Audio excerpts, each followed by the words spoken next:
Check. तुम्ही सगळे कसे आहात? इतना ही आता है. So first of all, cultural capital of Maharashtra और ऑक्सफोर्ड ऑफ द ईस्ट जिसको कहा जाता है, ऐसे पुणे के सभी लोगों को गुजरात का वंदन. लास्ट प्लेयर, लंबी पारी खेलनी थी लेकिन टाइम हमारे पास बहुत कम है. जितना एसेंशियल है, जितना बहुत इंपॉर्टेंट है, उतनी चीज़ें मुझे बतानी है. सी, यूपीएससी हो या मैंने जीपीएससी क्लियर किया क्लास 1, गुजरात में रैंक 34 था. यूपीएससी क्लियर किया, rank 570, IPS, becoming the youngest IPS of Gujarat at such a early age. And then people come to you and बोलते हैं आप बहुत नसीबदार है, you are very lucky. I tell them in reverse, luck favours the brave. कोई अपना luck साथ में लेके नहीं आता, वो बनाना पड़ता है.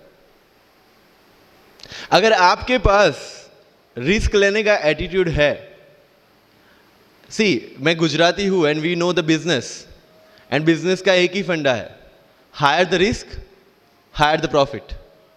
सो अगर 8:30 को आपका एक्सीडेंट होता है और 9 o'clock आप मेंस की एग्जाम देने जा सकते हैं, इंटरव्यू से पहले 1 महीने तक आप हॉस्पिटलाइज्ड है और उससे 1 वीक पहले आप दिल्ली जाके उसकी प्रिपरेशन कर सकते हैं, तो luck has to come with you.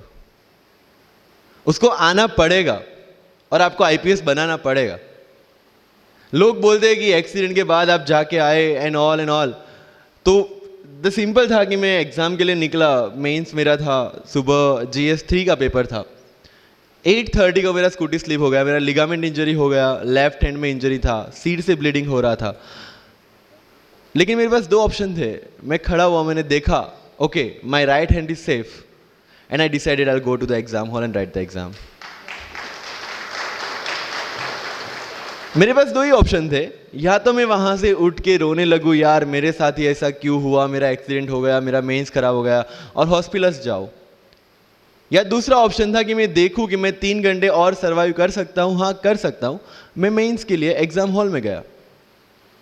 ये जितने भी फोटोग्राफ्स लगे हैं, सर ने जैसे बताया कि जितने भी इंसान सक्सेसफुल हुए, अगर आप उसकी लाइफ स्टोरी देखेंगे तो कहीं ना कहीं एक मोमेंट आता है जहां पे वो इंसान की जो स्ट्रगल है वो पीक पे हो जाते हैं.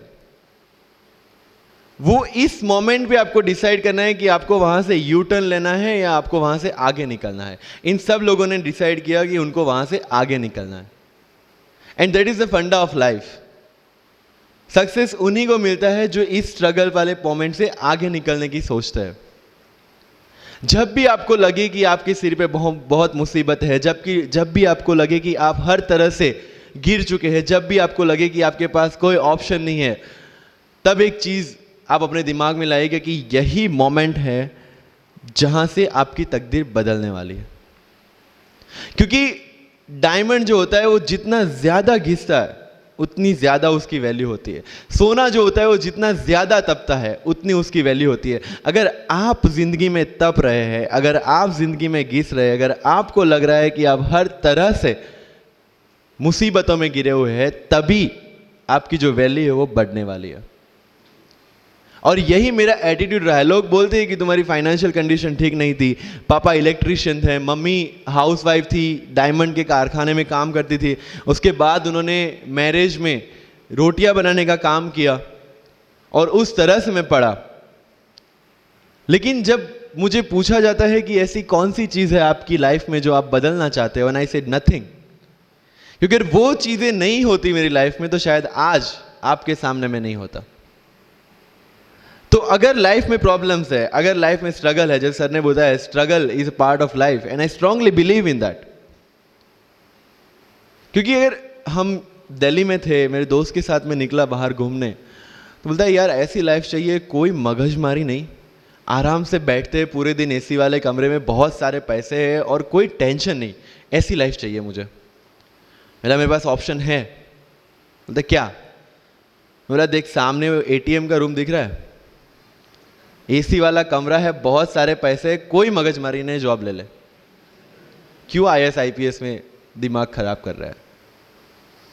अगर स्ट्रगल नहीं चाहिए तो you have to compromise with that life. जब भारत वर्ष का सपना चंद्रगुप्त ने देखा, चाणक्य ने देखा, और उस भारतवर्ष को बनाने के लिए जब ये संघर्ष जारी था, और तब नंद के राजा धनानंद की डॉटर दूरदराज से चंद्रगुप्त को प्यार हो जाता है, और जब चाणक्य उनको बोलते हैं कि नहीं, तुम्हें उससे दूर रहना है, और तब चंद्रगुप्त बोलता है, आचार्य कभी कभी सोचता हूं कि जिंदगी में या ये भारत के सम्राट बनने के लिए इतना त्याग, इतना बलिदान ना देना होता तो। और तब चाणक्य रिप्लाई करते हैं, तो हर कोई भारत का सम्राट होता। This is the fundamental rule of life. अगर आईएएस बनने के लिए, आईपीएस बनने के लिए सेक्रीफाइस करना नहीं पड़ेगा, अगर उसके लिए आपको त्याग नहीं करना पड़ेगा, तो आज पूरे इंडिया में हर घर में आपको आईएएस आईपीएस मिल जाएंगे। So when you are entering into this game of UPSC और MPSC, make sure that you have to sacrifice anything which will take you to your goal. लेकिन प्रॉब्लम ये है कि हमें टेंशन होती है, यार दोस्त की एंगेजमेंट है, उसकी बर्थडे पार्टी है, उसकी शादी है, अटेंड नहीं करूँगा तो बोलेगा मैं तेरी शादी में नहीं आऊँगा, एंड ऑल। लेकिन बिलीव मी, जब आप आईएएस बन जाओगे, वो सामने से याद दिलाएगा, भाई इनविटेशन कार्ड नहीं भेजा तूने। समझ रहे हो? तो जो कुछ भी इसके लिए सेक्रीफाइस कर रहे हो, वो जब आप उस पोस्ट पे पहुंचोगे, सब कुछ वर्थ है, सब कुछ। मेरा इंटरव्यू था यूपीएससी का, मुझे एग्जैक्ट डेट याद है, 23 मार्च को मेरा इंटरव्यू था। 20 फरवरी को मुझे हॉस्पिटल में एडमिट किया गया क्योंकि मुझे इन्फेक्शन हो गया था बॉडी में, एंड बहुत हाई फीवर था, तो आईवी के अलावा कोई ऑप्शन नहीं था। 1 मार्च को ठीक होके मैंने सोचा चलो दिल्ली निकलते हैं। 2 मार्च को मैं दिल्ली पहुंचा। 3 मार्च को वापस से टॉन्सिलाइटिस का अटैक होने की वजह से फ्लाइट लेके वापस से पालनपुर, अहमदाबाद, अगेन हॉस्पिटलाइजेशन। 15 मार्च को I got relieved from the hospital. 16 मार्च को मैं दिल्ली पहुंचा, और 23 मार्च को I gave my UPSC interview. तो 1 महीने का हॉस्पिटलाइजेशन। उसके बाद जब दिमाग में ये था कि मेरे साथ जो लोग इंटरव्यू दे रहे हैं वो 1 महीने से प्रिपरेशन कर रहे हैं, एंड 1 महीने से मैं हॉस्पिटल में था, again I thought this is the moment to prove yourself. I went to the interview, और पूरे इंडिया में 2nd highest marks in interview. This is not to say कि मैंने कितना अचीवमेंट लिया, this is just to say UPSC is all about this. मैंने कोई preparation नहीं की थी यूपीएससी के लिए, इंटरव्यू के लिए, but again I scored good marks in interview, because UPSC सिर्फ आपका नॉलेज चेक नहीं करता। Make it very clear in your mind. जैसे सर ने बोला, it's a game of wisdom. आपको पहले ऑफिसर बनना पड़ेगा यहां से। यूपीएससी का काम तो सिर्फ थप्पा लगाना है कि हाँ ये ऑफिसर बन गया। जितने भी आईएएस आईपीएस ऑफिसर्स को आप मिलोगे, you will realise this thing कि ऑफिसर वाली क्वालिटीज इसमें पहले से है। आप जब प्रिपरेशन स्टार्ट करते हैं तभी से समझ लीजिए कि आपकी आईएएस और आईपीएस की ट्रेनिंग भी स्टार्ट हो गई। बिकॉज जो क्वालिटीज आपको चाहिए as an officer, as a IAS, as an IPS, क्या क्वालिटीज चाहिए? फर्स्ट ऑफ ऑल कॉन्फिडेंस, कि जब आप उस सीट पे बैठते हैं, आपके सामने कोई भी क्वेश्चन आएगा, you will be able to handle the issue. ये कॉन्फिडेंस लेके आपको उस सीट पे बैठना है। यही कॉन्फिडेंस चाहिए when you start the preparation. Decision making, अगर हर एक टॉपिक पे आप हर एक कोई को पूछने जाते हैं, भाई इसमें कौन सी बुक पढूं, इसमें क्या पढूं, इसमें क्या करूं, then you are not suitable for this exam. लोग बोलते हैं कि 1 साल में प्रिपरेशन, जैसे मैंने जून 2016 में मैं दिल्ली गया, और जून 2017 में मैं अपियर हुआ, and I clear UPSC and GPSC. People से कि सर 1 साल की मेहनत में आपने एग्जाम क्लियर कर दिया। यस, टेबल और चेयर पे बैठ के करने वाली मेहनत 1 साल की थी, लेकिन उसके पीछे की मेंटल प्रिपरेशन कितनी पुरानी थी। जब मैं प्राइमरी स्कूल में था तब सोचा था कि आईएएस बनना है, और तब से मेरी जो जर्नी है, तब से मेरा जो टेम्परामेंट है, तब से मेरा जो एटीट्यूड है, वो इसी डायरेक्शन में था। जब कॉलेज में था तब मैंने एनजीओ स्टार्ट किया, 3 एनजीओ से मैं जुड़ा था। जब लोग सोशल मीडिया, व्हाट्सएप और फेसबुक पे बिजी थे, मैं वहाँ स्लम में जाके बच्चों को पढ़ा रहा था। क्यों? क्योंकि मुझे पता था कि फ्यूचर में यही काम करना है, क्यों ना अभी से उसकी ट्रेनिंग ले लो। So I have invested my each and every moment for this goal. Because जो पर्सनालिटी टेस्ट लास्ट में यूपीएससी लेता है, इंटरव्यू नहीं है वो, we consider it as interrogation. Interview को इंट्रोगेशन लेके चलते हैं, वहां पे पूछताछ होगी नहीं। अगर यूपीएससी के इंटरव्यू में 10 में से 9 क्वेश्चन के आंसर भी आप सॉरी सर और sorry ma'am I don't know कह के देते हैं, उसका कोई इंपैक्ट नहीं पड़ता। इंपैक्ट पड़ता है वो 9 क्वेश्चन न आने का प्रेशर आप कैसे हैंडल करते हैं।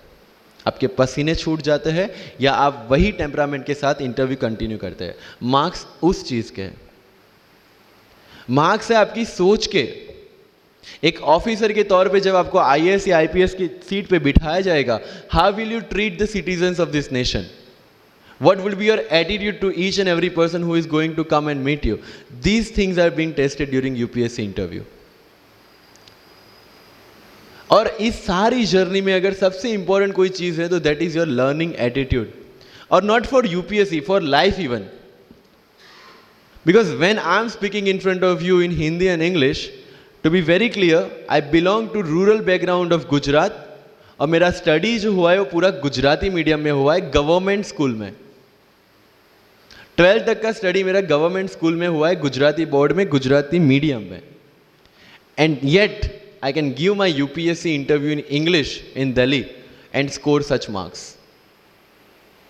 Where did it come from? कहां से आता है ये? मुझे अभी भी याद है, मेरा college National Institute of Technology Surat था, जहाँ पे मेरे साथ जो पढ़ने वाले बच्चे थे वो सारे सीबीएसई आईसीएसई वाले थे, और मैं एज ए एलियन वहाँ पे पहुँचा था, क्योंकि तब मुझे पता चला कि मैकडी जैसा भी कुछ है और उसमें बर्गर जैसा भी कुछ मिलता है। That was my first exposure to any metro city. And जब मैं उनसे इंटरेक्शन करता था और इंग्लिश बोलने की ट्राई करता था, तो जैसे संजू मूवी में इंग्लिश दिखाया गया है गुजरातियों का, जो जीरो को जीरो बोलते हैं, उसी तरह I was also like that. Mother tongue influence आ जाता है, it's very obvious. So I use to speak notes and not notes, और डोर एंड नॉट डोर, और don't and not don't. So they used to make fun of me. Safin, it's not don't, it's don't. Okay, fine. I had 2 options. Either I stop speaking English with them or improve on that and go ahead. I decided the second option. When I started my preparation of civil services, जो English medium में करनी थी, वाजीराम में मैंने coaching किया, जहाँ पे पूरा इंग्लिश मीडियम में था, सारे सब्जेक्ट्स मेरे लिए नए थे। I started from the scratch. I started from the English medium NCERT of standard 5 and 6, Gujarati dictionary, Gujarati to English dictionary, and then I started my preparation. कभी कभी ऐसा होता था कि द हिंदू का पूरा एडिटोरियल पढ़ लिया और उसके बाद आई वाज लाइक कि मैंने क्या पढ़ा। ये होगा, सबके साथ होगा। बट उस जगह अगर आप टिक गए, उस जगह अगर आपने पेशेंस रखा, उस जगह आपने अगर सर्वाइव कर दिया, तो इस एग्जाम में भी सर्वाइव कर जाओगे। क्योंकि यूपीएससी की जो रेस है उसमें कभी भी कछुआ, कभी भी खरगोश नहीं जीतेगा। इसमें जीतने वाला ऑलवेज कछुआ ही होगा, जो स्लो बट स्टेडी रहेगा। लग जाते हैं 5 साल भी लग जाते हैं, 7 साल भी लग जाते हैं, 9 साल भी लगे हैं लोगों को एग्जाम क्लियर करने के लिए। लेकिन बिलीव में जब रिजल्ट आएगा ना, तो वो सारा सेक्रीफाइस आपको वर्थ लगेगा। आप पढ़िए लोगों के इंटरव्यूज। मैंने क्या किया कॉलेज के 4 साल में, I went through each and every interview of UPSC toppers on YouTube. Ira Singhal से लेके टीना डावी मैम तक सबकी इंटरव्यूज मैंने देखे। For what? Just to know कि उन्होंने ऐसी कौन सी गलतियां की थी जिससे इनको इतना टाइम लग गया, और मुझे कौन सी गलतियां रिपीट नहीं करनी है। क्योंकि चाणक्य ने कहा है कि दूसरों के एक्सपीरियंस से जो सीखते हैं ना, वो जल्दी आगे आ जाता है। क्योंकि खुद सब कुछ अनुभव करके सीखने के लिए जिंदगी काफी छोटी है। I did the same. 4 साल में हर एक टॉपर का इंटरव्यू देख लिया, चीजें समझ ली कि ऐसी कौन सी चीजें जो इन सब ने की है, और ऐसी कौन सी चीजें हैं जो गलतियां हैं जो इन्होंने की और जो मुझे रिपीट नहीं करनी है। सो जब युद्ध के मैदान में हम उतरते हैं, इस चक्रव्यूह में उतरते हैं, तो अभिमन्यु की तरह नहीं, अर्जुन की प्रिपरेशन के साथ उतरना है कि हमें पता होना चाहिए कि इससे बाहर कैसे निकले। I did the same. College के 4 साल इंटरव्यूज देखे, ब्लॉग्स पढ़े, समझा कि इसमें कॉमन मिनिमम क्या है। वो जो कहानी अगर आपने सुनी हो कि शार्पनिंग द एक्स, रोज अगर आप पेड़ काटने के लिए जाते हैं तो you have to sharpen your axe, otherwise day by day आपकी जो एफिशिएंसी है वो कम होती जाएगी। 4 years in my college I sharpen my x, जिससे 1 साल में मुझे कहीं पे रुकना ना पड़े। This was the strategy. आज मेरे पास काफ़ी मैसेजेस आते हैं, sir please give me your strategy. I am sure आप में से काफ़ी लोगों ने किसी टॉपर्स को पूछा होगा, please share your strategy. Why? हर एक की स्ट्रेटजी अपनी खुद की होती है। अगर आज 990 लोग यूपीएससी में सिलेक्ट हुए तो यू विल गेट 990 स्ट्रेटजीज, क्योंकि हर एक की स्ट्रेंथ और हर एक की वीकनेस अलग है। You have to understand this. आप कभी डॉक्टर के पास जाते हैं बीमार होके, और कभी डॉक्टर को ये बोला है, सर जो आगे वाले पेशेंट को दी ना, मुझे वही मेडिसिन चाहिए। डिड यू से लाइक दैट? नो, क्योंकि उसकी बीमारी अलग है, मेरी बीमारी अलग है। सेम चीज विथ यूपीएससी, आपकी स्ट्रेंथ और आपकी वीकनेसेस अलग है, किसी टॉपर की स्ट्रेंथ और किसी टॉपर की वीकनेसेस अलग है। Why should I walk on the same path, जबकि मुझे पता है कि वो मेरे लिए बना ही नहीं। I have to create my own path. मेरा यूपीएससी का जो बुक लिस्ट है वो अगर आप देखेंगे ना, तो यू विल फाइंड कि ये completely out of the box book list है। मैंने कभी लक्ष्मीकांत नहीं पढ़ी। आई नो यूपीएससी फ्रेटर्निटी के लिए ये बहुत बड़ा स्टेटमेंट है। I never read Shankar IAS, I never read Yojana, I never read Kurukshetra. I didn't do writing practice for mains. मैंने मेंस में GS2, GS3, GS4 का एक एक पेपर, एक ऐसे और ऑप्शनल का एक एक पेपर लिखा है। That's all about my writing practice, because I knew what are my strength and what are my weaknesses. Mains में 3 चीजें होती है, hand writing, speed and content. When I was so sure about my handwriting and my speed, why should I waste my time on writing the papers? Instead of that, I focused on improving my content. Getting my point? So if you are the aspirant की जिसको लगता है कि 3 घंटे में मेरे से paper finish नहीं होता, then go for writing practice. Then write as much as you can because you need that. But किसी टॉपर ने 50 पेपर लिखे हैं, 3 टेस्ट सीरीज ज्वाइन किया है, इसलिए मुझे भी करना पड़ेगा। No, that is not the rule in UPSC. किसी ने ये टेस्ट सीरीज ज्वाइन की, मैं वहां चला गया, किसी ने वो टेस्ट सीरीज की, मैं वहां चला गया। No, you have to create your own path, and this was the biggest part of my UPSC preparation. सुनो सबकी, करो मन की।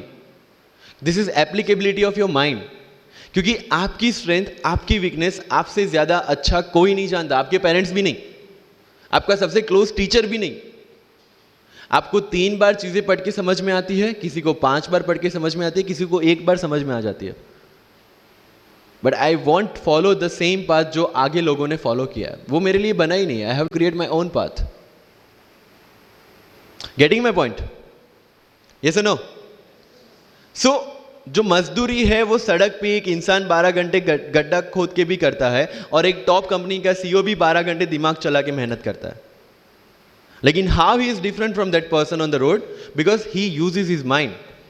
इन UPSC we are suppose to do the same. मुझे पता चला कि भाई लक्ष्मीकांत मेरी मेंस की रिक्वायरमेंट फुलफिल नहीं करता, प्रीलिम्स जैसे सर ने बताया was not into consideration. I know कि उसमें सिर्फ एक ब्रिज क्रॉस करना है, एक हर्डल क्रॉस करना है। अगर मैं प्रीलिम्स में 180 भी लेके आया, 190, इवन 200 भी लेके आया, तो मेंस में तो मैं सबके बराबर ही खड़ा हूं। Why to waste your time and energy on something which is just qualifying? Instead of that, put your focus and energy to something, mains and interview, कि जिसकी वजह से आपको सर्विस मिलना है। Good marks in mains ensure that you are in the list. Good marks in interview ensure that you get the service of your preference. Prelims is about quality, mains is about quantity. Prelims में always मेरा target एक ही था, जो भी test में देता था, जो भी मैं सॉल्व करता था, I just need to cross 120, that's all. जितना सेफली मैं 120 क्रॉस कर लेता था, I put the paper aside, क्योंकि आज तक यूपीएससी का कट ऑफ कभी 120 से ऊपर गया नहीं और जाने वाला नहीं है। That was very clear in my mind. So minimum risk लेके मैक्सिमम आउटपुट लेना वो प्रीलिम्स का काम था, एंड उसके लिए आपको सिर्फ प्रैक्टिस ही चाहिए। As sir said, there is no separate preparation for prelims. What I did, January तक मेंस ओरिएंटेड प्रिपरेशन, February से I started test series. Vajiram में January से टेस्ट सीरीज स्टार्ट हो जाती है। I started test series, I started revising the things, and then prelims आ गया, दे दिया, खत्म। Even I am telling you, 27th of April को मेरा रिजल्ट आया सिविल सर्विस 2017 का। I got 570 rank. I was sure that I'll get IPS, but again that IAS वाली चीज़, तो फॉर्म फिलअप किया हुआ था। आई एम लाइक ओके चलो दे देते आई। सो 15-20 दिन तो सेलिब्रेशन में निकल गए, रिजल्ट आया, IPS बन गए, अच्छा है, चलो सही। बाकी बचे थे मेरे पास 1 वीक 1.5 वीक, जिसमें से मेरे पास पढ़ना, तो पढ़ूँ क्या। आई टुक विजन 365, जिसमें से मैंने पढ़ना स्टार्ट किया, वो भी not with full heart you know, क्योंकि एक बार जो आपका सेलिब्रेशन चल रहा है, एक सेंस ऑफ सिक्योरिटी आ जाती है। मैंने जैसे तैसे किया, लेकिन विजन में से इस बार कुछ पूछा नहीं, किसी में से कुछ नहीं पूछा 2018 में तो, but still I clear the prelims based on the last year preparation. मेरे साथ जिन्होंने 2018 की प्रिपरेशन की थी, जो 12 साल से 18 के लिए जो लड़ रहे थे, they couldn't clear the exam. Why? Because prelims is just a mind game, you have to understand that. सबसे अच्छी बात प्रीलिम्स में ये है कि आंसर आपकी आंखों के सामने है, जो मेंस और इंटरव्यू में नहीं है। So it's the most safest game. You just need to understand the trick which UPSC follows, where it can misguide you. तो अगर आपने UPSC के पिछले 15-20 साल के पेपर आपने देख लिए हैं, तो आपको समझ में आ जाएगा कि यहां पे गड्ढा है। अगर UPSC ने इस टाइप का स्टेटमेंट रखा है, तो you have to be careful about this. But होता यह है कि हम विजन वाजीराम की टेस्ट सीरीज करके जाते हैं, हमारा माइंडसेट उस हिसाब से बन गया है, and then we try to attempt UPSC। So मेरा स्ट्रिक्टली एक ही चीज आपको कहना है कि अगर आपका प्रीलिम्स जून में है, तो मिड ऑफ मई तक सारी टेस्ट सीरीज खत्म कीजिए। लास्ट 15 डेज में सिर्फ UPSC के प्रीवियस ईयर के पेपर्स कीजिए, तो आपका जो माइंडसेट है वो UPSC एंगल से सेट हो जाएगा। फिर you will not target the prelims exam from Vision और Vajiram point of view, you will do it from UPSC point of view. This is mind game. See, this can not be taught in any class और this can not be written in any book. This you have to understand by your self. Wisdom जो sir ने बोला, अगर 5 लाख लोग prelims में बैठते हैं और 15,000 क्वालिफाई करते हैं, what is different with those 15,000? There are certain keys जो आपको पकड़नी है प्रीलिम्स के लिए। Test series is a practice test. हम क्या करते हैं, टेस्ट सीरीज दे दिया, मार्क्स देख लिए, खत्म।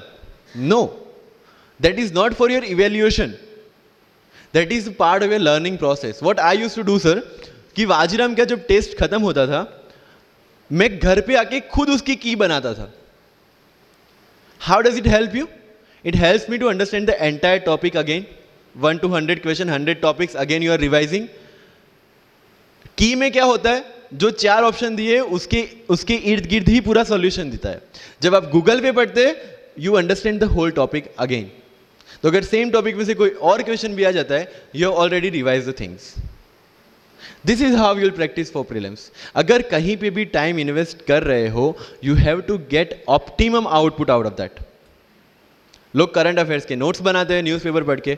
आई never made any notes. Why? जब कोचिंग क्लासेस इतना पैसा दे के उनके लोगों को बिठा के न्यूज़पेपर में से, PIB में से, PRS में इतना अच्छा मंथली मैगजीन प्रिपेयर करते हैं, what's the need for me to write down the same thing again in my notes? उससे बेटर है कि मैं वो मंथली मैगजीन बार बार रिवाइज कर लूँ। वाजीराम में एक सिस्टम है, 500 लोगों का क्लास होता है। अगर आपको फ्रंट रो में बैठना है तो you have to go 1 hour early. So मैं 1 घंटे पहले जाता था, लेकिन 1 घंटे पहले जाके लोग वहां क्या करते थे, they started discussing the things जिनके बारे में उनको खुद को पता नहीं होता। What I used to do, putting on my headphone, taking the monthly magazine and going through the sections 1 by 1। 1 साल मंथली मैगजीन को 1 घंटे वहां बैठ के ही रिवाइज किया है, no extra time for that. और इसी हिसाब से प्रीलिम्स के पहले मेरे मंथली मैगजीन 5 बार रिवाइज हो चुके थे। That give you the confidence to go for the prelims exam. Revision, हर बार क्या होता है प्रीलिम्स में जाते हैं, एक क्वेश्चन देखा, 2 ऑप्शन पता है, 2 ऑप्शन नहीं पता है, होता है UPSC में, इट्स वेरी कॉमन।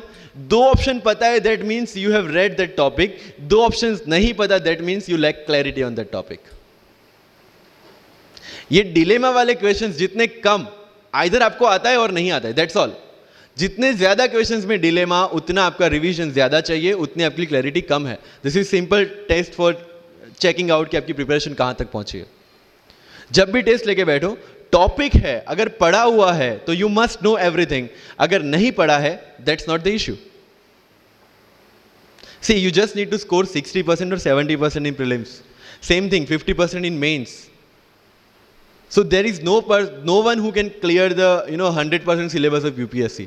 आज तक UPSC, GPSC दोनों फर्स्ट अटेम्प्ट में क्लियर करने के बाद भी, if I am asked something from medieval India, I don't know anything, पढ़ा ही नहीं, मैंने स्किप कर दिया। मुझे पता है कि अगर 2 क्वेश्चन पूछते हैं प्रीलिम्स में, why to invest such a time on that, instead of मैं पॉलिटी और इकोनॉमी का रिवीजन ना करूं जिसमें से श्योर क्वेश्चन आने हैं, या फिर मैं इकोनॉमी और एनवायरमेंट ना पढ़ूं जिसमें से 15-20 क्वेश्चन श्योरली आने हैं। Why to waste some time on something which is very uncertain in exam. And believe me, जब मैंने मेडिवल छोड़ा, मैं सर के पास गया था, ही माइट नॉट रिमेंबर, लेकिन मुझे याद है, मैं बोला सर मेडिवल पढ़ूं? बोलते क्वेश्चन पूछते तो नहीं है मेडिवल में, लेकिन मैं ये नहीं कहूंगा कि तुम मेडिवल मत पढ़ो, क्वेश्चन आ गए तो। एंड आई अंडरस्टूड, सर समझदार को इशारा काफी है। I left the portion and 2017 के प्रीलिम्स में एक भी क्वेश्चन मेडिवल से नहीं है। अब इसको आप लक बोलोगे, और ये लक तब बना जब मैंने कोई डिसीजन लिया, समझ रहे हो, राइट? तो सी यूपीएससी, मैंने पहले भी अपने इंटरव्यूज में कहा और आज फिर से कर रहा हूं, it's just a mind game, it's just a mind game. चीजों को समझना है। मेंस में अगर मैंने आंसर राइटिंग नहीं किया तो I should not gate demotivated, because मुझे पता है कि मुझे उसकी जरूरत नहीं है। आपकी जरूरतें आपको पता होनी चाहिए कि आपको किस चीज में। I was very sure in my mind कि अगर मुझे फर्स्ट अटेम्प्ट में क्लियर करना है तो मुझे कोचिंग चाहिए। That was very clear in my mind. जब मैंने सोचा कि कोचिंग करना है, वाजीराम में करना है, क्योंकि I research a lot about coaching institutions, तब मैं डिसीजन पे पहुंचा कि वाजीराम में करना है। पता चला कि वहाँ की फीस 1.5 लाख है, रहने का खर्चा 3-3.5 लाख तो आराम से हो जाएगा। अरे घर में टोटल सेविंग 10,000 से ज़्यादा नहीं थी उस time. But I saw the dream, करना है, यहीं से करना है। एंड फिर गांव से एक बिजनेसमैन ने बोला कि ठीक है, you go to Delhi, you pursue your dream, I will finance your expenditures. But ये तब हो पाया जब I saw the dream without considering the situations. इसलिए ओम शांति ओम का एक डायलॉग जो मुझे सबसे ज़्यादा फेवरेट है, अगर किसी चीज़ को पूरी शिद्दत से चाहो तो सारी कायनात तुम्हें उससे मिलाने की साजिश में लग जाती है। मेरे साथ ऐसा ही हुआ, क्योंकि मैंने शिद्दत से चाहा था यूपीएससी को, और जिस दिन दिल्ली में मैंने पैर रखा था, उसी दिन मेरे दिमाग में क्लियर था कि मेरा फर्स्ट अटेम्प्ट ही मेरा फाइनल अटेम्प्ट होगा। इस मेंटालिटी के साथ, सी होप्स वी कैन डू, हम ड्रीम्स देख सकते हैं, रिजल्ट क्या आना है वो अपने हाथ में नहीं है। तो जब प्रिपरेशन कर रहे हो और अगर दिमाग में आता है होगा कि नहीं होगा, होगा कि नहीं होगा, टेल मी वन थिंग, वो आपके हाथ में है क्या? Is that in our hand? Result क्या होगा? No. What is in our hand? Working, giving your 100% for this exam and with proper strategy. That is in my hand. I will do it. और अगर इतनी शिद्दत से मेहनत की है 100% देके और फिर भी एग्जाम नहीं होता, believe me, you won't be dissatisfied.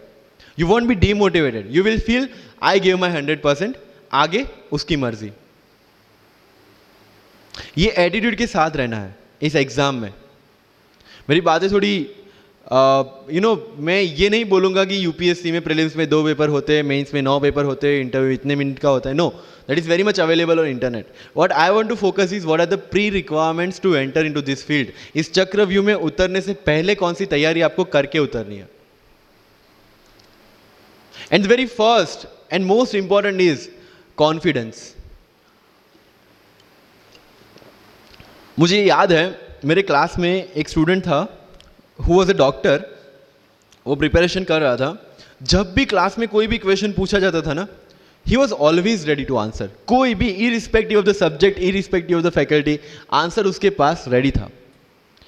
And my friends are, भाई he is so talented, so intelligent, हमसे कैसे हो पाएगा?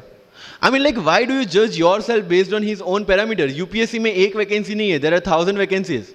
अगर वो एक भी लेगा तो 999 है हमारे लिए। Why to think about that one seat? And he couldn't clear the prelims of that year, even 2018 wala bhi. So understand this. It's not about your intelligence. It's not about how much you know. It's about how well you can express the things. So अगर mains में questions के answer लिखने हैं, facts लिख के आ जाओगे, you will feel that you won't get selected in exam.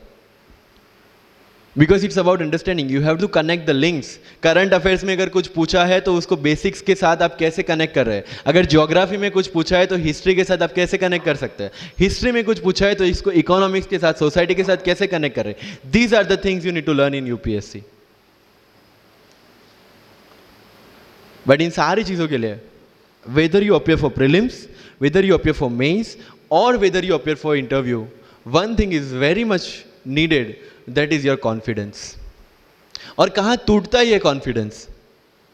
If I am reading current affairs for Vision IAS और मेरा दोस्त इनसाइट लेके बैठा है, तब मेरे में इनसिक्योरिटी आ गई, यार ये इनसाइट पढ़ रहा है, मैं विजन कर रहा हूं, कहीं छूट गया तो. आपने इनसाइट स्टार्ट किया, फिर कोई नेक्स्ट आईएएस का लेके आ गया, यू विल फील लाइक यार नेक्स्ट आईएएस करना पड़ेगा. उसने नेक्स्ट आईएएस, आपने नेक्स्ट कोई वाजीराम लेके आ गया. कहाँ पे भटकेंगे? You have to stick to one resource, क्योंकि यूपीएससी का सिलेबस सेम है, हर एक क्लासेस का मटेरियल सेम है. डिफरेंस कहाँ आता है कि 10 बुक लोग एक बार पढ़ते हैं, एक बुक आप 10 बार पढ़ रहे हैं. मुझे याद है जब मैं ये 1 घंटे में वाजीराम का करंट अफेयर्स पढ़ता था, वहां पे बैठ के everybody was with vision IAS current affairs, but I was very much clear कि vision के current affairs से they can clear their prelims, but mains का content नहीं मिलेगा. जो मैं पढ़ रहा था that was specifically designed for mains, and I continued this Vajiram without getting affected what other people are doing. Coaching में भी ये सेम होगा. Your classmates will be doing something, you will be doing something. जब लोग ने लक्ष्मीकांत नहीं किया, I didn't do Lakshmikant, I didn't read योजना, I didn't read Kurukshetra, but I was so sure about my mind कि इसकी जरूरत नहीं है. योजना में करते क्या है, किसी एक टॉपिक के जितने भी करंट इनिशिएटिव है गवर्नमेंट के, उसको बना के एक पूरा मैगजीन बना दिया. When you are reading the newspaper, when you are watching the Rajya Sabha TV, when you are reading the monthly magazines, जो सारी करंट अफेयर्स को ही कवर कर रहा है, तो उसी चीज़ों को उन्होंने सेग्रीगेट करके अलग दिया है. अब उसमें आप 3 घंटे अलग से वेस्ट करो. उससे बेटर है कि वो 3 घंटे उसी चीजों पे डालो जहां पे आपने ऑलरेडी पढ़ रखा है. So with minimum material, minimum required material, you have to give your optimum output. Multiple resources ले जाने का कोई मतलब नहीं है. You will be confuse. And जो फर्स्ट टाइमर्स है उनके लिए बोल रहा हूं कि your first attempt your best attempt, क्योंकि आपके पास लिमिटेड होता है. क्या होता है, ज्यादा पढ़ के जाते हैं ना जब मेंस में, ये लिखूं वो लिखूं ये लिखूं, उसी में कंफ्यूज. उसमें आता ही बहुत लिमिटेड है, लिखना भी लिमिटेड ही है. Right? So it's about your limited knowledge with maximum understanding. अगर किसी चीज को आप समझते हैं तो उसको अच्छी तरह से सारे डायमेंशंस को ध्यान में रखते हुए समझ लीजिए. That's all. मैंने जब यूपीएससी के बेस पे जीपीएससी का एग्जाम दिया, Gujarat public service commission class 1, तो मैंने कोई जीपीएससी के लिए अलग प्रिपरेशन नहीं किया था. जो यूपीएससी का प्रिपरेशन था उसी के दम पे जीपीएससी का एग्जाम दिया. लेकिन सिलेबस कितना टारगेट किया, जो दोनों में कॉमन था. उस कॉमन सिलेबस के बेस पे मैं गुजरात में ऑल गुजरात रैंक 34 ला पाया. And one more interesting thing is that I did my entire preparation in English from scratch to the end in Vajiram, which is English medium institution. I wrote my mains in Gujarati, entire mains, with Gujarati literature as an optional subject, for which I didn't prepare in Delhi. See the level of uncertainties. But that was well designed according to my strength and my weaknesses. I knew कि मेरा schooling Gujarati medium में हुआ है. The way I can express in Gujarati, I cannot express in English. And UPSC mains is all about ethics, essay and optional, in which you have to write your own thoughts. Why should not I join Gujarati medium? Preparation English में था, लेकिन वो किस लिए था? To understand something. Once you have understood something, you can represent in English as well, Gujarati as well, Hindi as well. So medium का तो कोई क्वेश्चन यूपीएससी में कहीं पे भी नहीं आता है. Believe me. If you have understood the things well, you can represent in any language. And UPSC don't see your fluency and accuracy in the language. It sees your clarity and the way you express the thoughts. So never ever be confused about your medium of exam. Choose the medium जहाँ पे आपको लगता है कि आप अपना 100% दे सकते हैं. और अगर फिर भी confusion है, take a essay topic write down one essay in Marathi or Hindi or whichever language you are confused with, and write the same topic in English, get it evaluated by yourself only, and see where you have given your 100% and optimum output. That is your language which you can choose for the mains. That's all. UPSC में interview English में दे या हिंदी में दे, जिस language में आप अच्छे से clarify कर सकते उसी लैंग्वेज में देना है. That's all. सर कितने घंटे पढ़े? One test. रात को जब सोने जाते हो अपने आप से पूछो कि आज के दिन में कितना टाइम वेस्ट किया. वो वेस्ट होता टाइम जब कम होता दिखे, समझ लेना कि you are on the right track. Never ever go with the quantitative parameters. 2 chapter खत्म करने हैं, 5 चैप्टर खत्म करने हैं, 15 घंटे पढ़ना है. No, it's very mechanical. You have to be very careful about these things. And one very, very clear thing which the classmates of mine have done the mistake, never go for any shortcut. It will never help you in UPSC. लोग क्या करेंगे? Monthly magazine पढ़ेंगे through out the preparation, और फिर last 2 महीने में they will take 365. जब पढ़ा है और उसी में से वो मटेरियल बना है, तो जो चीजें पढ़ी है उसी को बार बार रिवाइज करने का क्यों हम नहीं सोचते? When you will read one thing for 5 times, 6 times, believe me, you will get the thorough understanding of that particular topic. But अगर सेम टॉपिक को आप किसी और बुक में से पढ़ेंगे ना, you will have to start from the scratch. क्योंकि माइंड की मेमोरी जो जिस हिसाब से काम करती है, आपको उस हिसाब से काम लेना है उसके पास से. I have never asked any senior about sir इसके लिए कौन सी बुक पढ़े, इसके लिए क्या करें. हाँ, अगर कहीं डीमोटिवेट होते हैं, कहीं आपको मोटिवेशन की ज़रूरत पड़ती है, कहीं आपके नेगेटिव मार्क्स कम ज़्यादा हो रहे हैं या फिर प्रीलिम्स में आपका स्कोर कम है, you can definitely ask them कि मेरी मिस्टेक कहाँ पे हो रही है. बट रिक्वायरमेंट हमारी अलग है, तो ज़रूरतें हमारी अलग है, तो सोर्सेज भी हमारे अलग होंगे. तो मुझे जब लगा, एंड मेरी पूरी preparation mains and interview oriented ही थी, प्रीलिम्स के ओरिएंटेड मैंने कुछ नहीं पढ़ा. I never read India year book as well, क्योंकि पता है इंडिया ईयर बुक में होता क्या है? करंट अफेयर्स का updation. We are reading current affairs monthly magazine, जो लोग हर जगह से उठा के बनाते हैं. Why to waste your time and energy on something which is a repetition of the same thing? So you have to be very smart in your approach. And one thing, अगर सिविल सर्विस में जाना है और इस game में टिकना है, तो आपका जो इंस्पिरेशन होना चाहिए, that should be from with in. आपको IAS IPS क्यों बनना है? This is the fundamental question. और जब भी डीमोटिवेशन जैसा लगे, जब भी लगे कि मेरे से नहीं हो पा रहा है, ask this question to yourself. अगर कन्विक्शन स्ट्रांग होगा क्यों बनना है, you will be able to stay in this game. लेकिन अगर पैसों के लिए जाना है, मटीरियलिस्टिक गोल्स लेके जाना है, believe me, UPSC checks our presentation, but God checks our intention. This is very much clear, which I have felt, which I have seen. With what intentions you want to enter into service matters a lot. If you feel for the downtrodden, if you feel that you want to work for the nation, if you feel that you want to give something to the society, then only come into this service. If you want to make money, join some corporation. So with clear intentions, with clear inspiration, you have to enter into this game, and with lots of confidence. Don't take certificate from others. आज तक life में हमने यही किया है. अगर किसी marriage में भी एकदम बन ठन के गए हैं, लेकिन जब तक सामने वाला मुझे नहीं बोलता dude you look good today, हमें सेटिस्फैक्शन नहीं होता. Isn't it? We want certificate from others. No. कोई जब तक मुझे आके नहीं बोलता कि तेरे से UPSC हो पाएगा, तब तक मुझे खुद कॉन्फिडेंस नहीं होता कि मुझे UPSC करना चाहिए नहीं करना चाहिए. या अगर कोई मुझे आके बोल देता है कि भाई 3, 4 साल 5 साल तो लग ही जाएंगे, तेरे बस की चीज़ नहीं है, अगेन मैं सोचने बैठ जाता हूँ.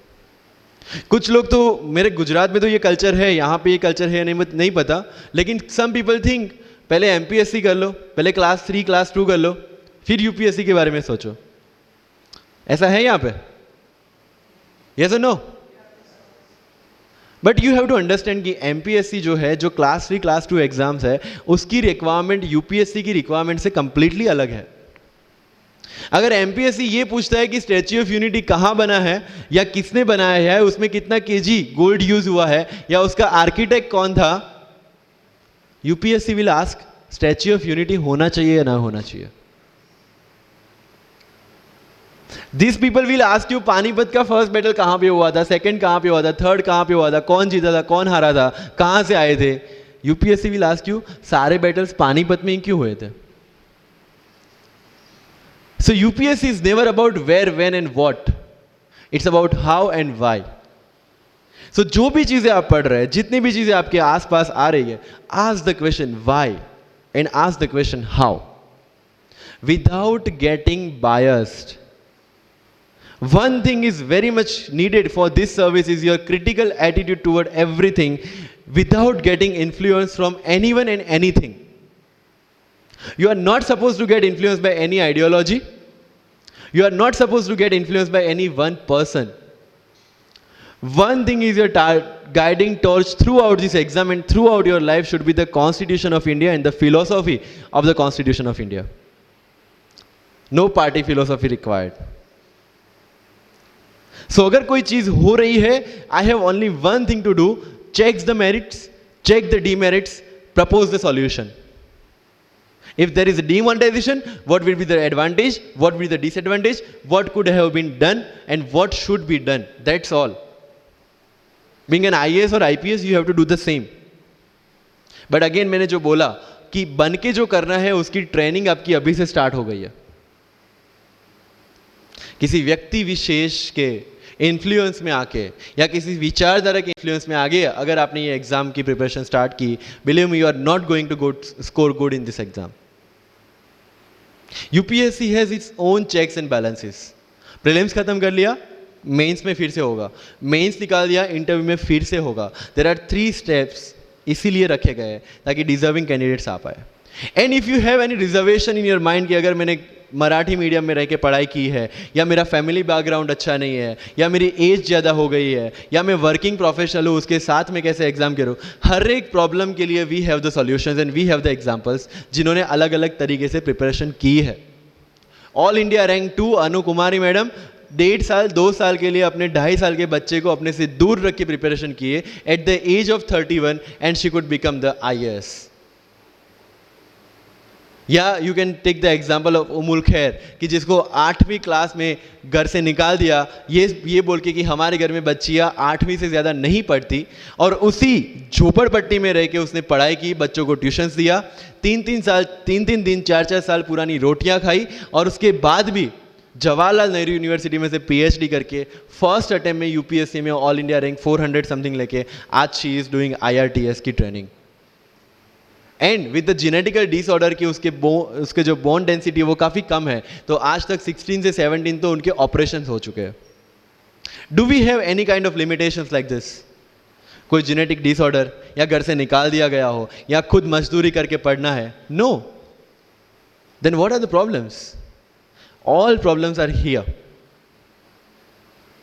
अगर मैंने ये सोचा होता कि अब एक्सीडेंट हो गया, मेरे से नहीं लिखा जाता, तो नहीं लिख पाता मैं। मुझे किसी ने पूछ लिया कि सफीन हसन के अचीवमेंट्स इतने हैं, इतना सब कुछ मतलब पा लिया है, what is the failure in your life? And I said there is no failure in my life, there are certain experiences in my life. If you want to make it success और failure, it's in your mind. अगर किसी चीज आपके साथ कुछ हुआ, उसमें से सीख के आगे बढ़ने का एटीट्यूड आपके पास होगा, UPSC is all yours. So वही चीज जो कहावत है, deserve before you Dzire.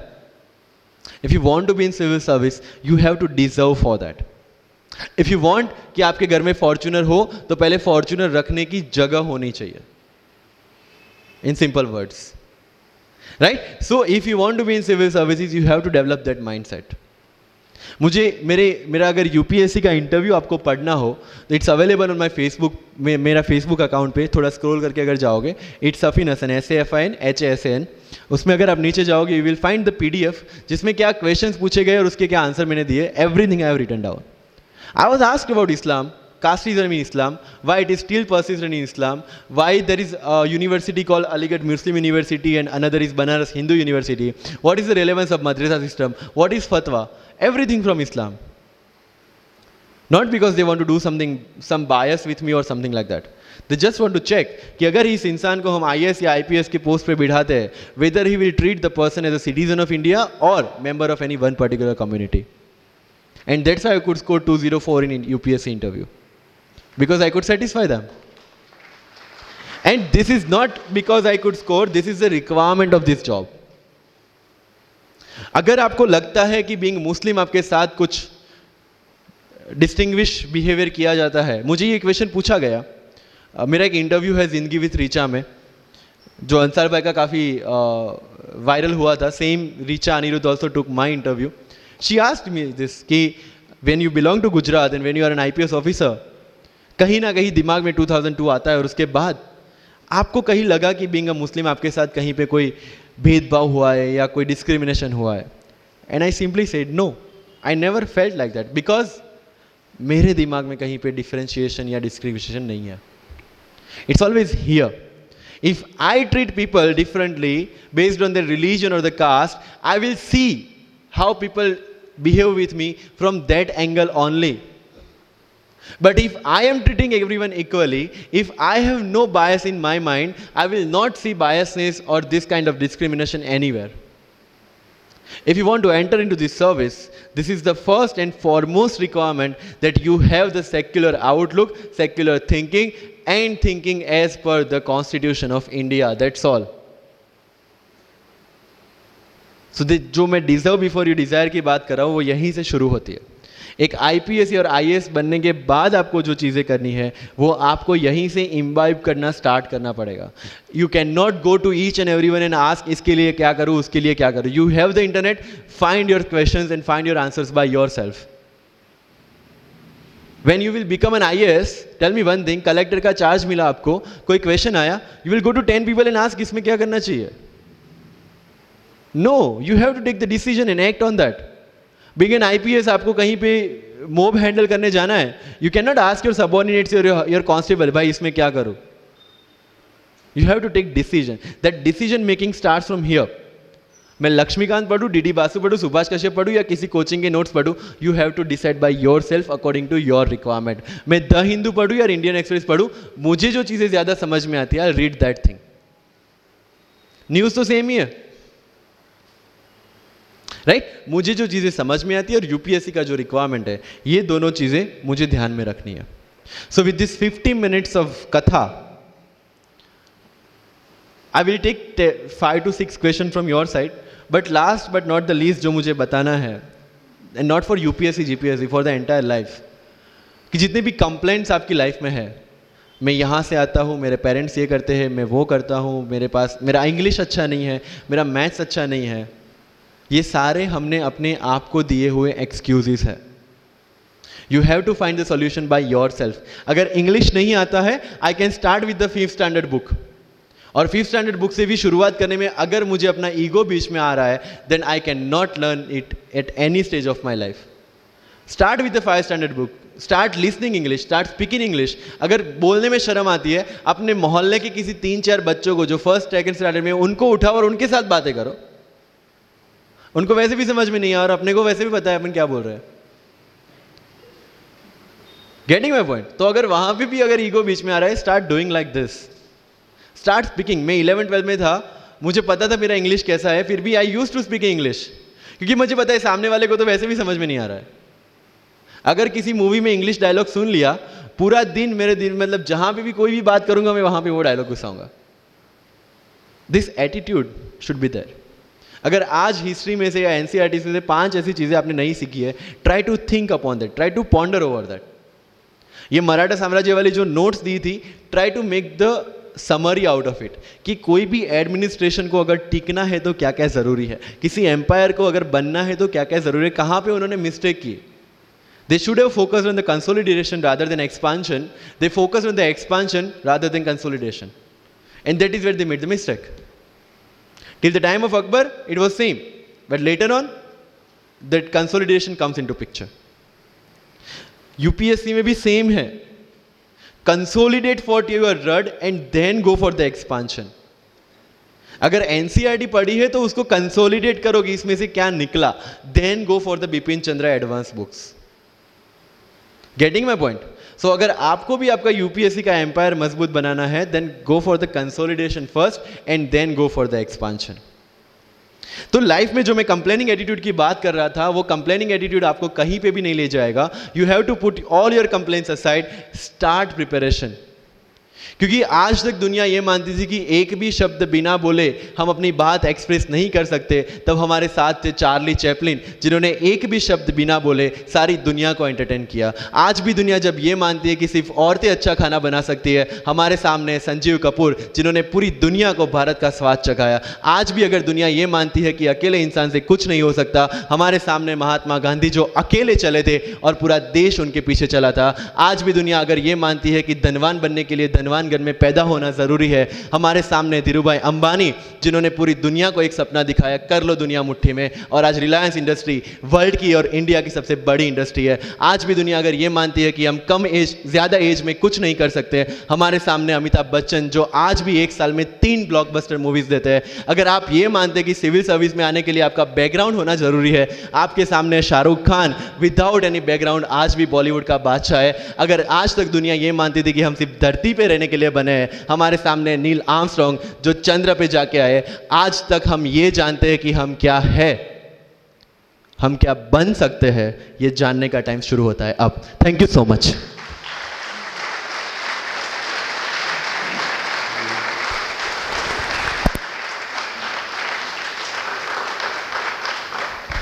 Wow, that was full power. Thank you very much, sir. So, yeah, so I would request all my volunteers to come around, and also we would like to present some Thanksgiving memento to our beloved guests. And yeah.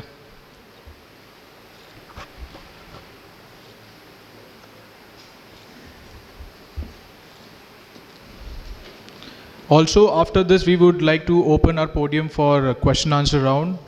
And just to also let you guys know that when we guys exit, so our volunteers would be standing at the exit gates. So just remove your registration form from the thing that has been provided, fill it up, and while exiting, give it to them. And also we have provided some tea and coffee at the exit, so you can have that.